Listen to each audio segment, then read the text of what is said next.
520, 5/15/25, Plainfield house, 100,000 BTU outflow furnace, 21 wide, 1625 by 1 filter. Furnace is located on bricks.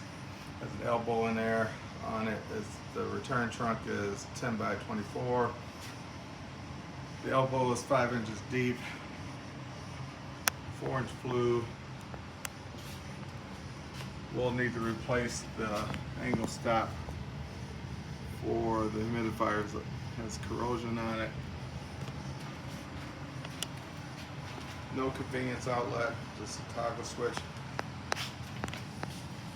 Bypass humidifier. Floor drain is next to the furnace. Furnace is mounted on bricks. Electrical panel is in the basement close to the furnace.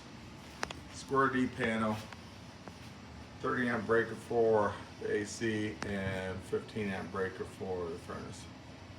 Normal easy access to get the furnace in the basement.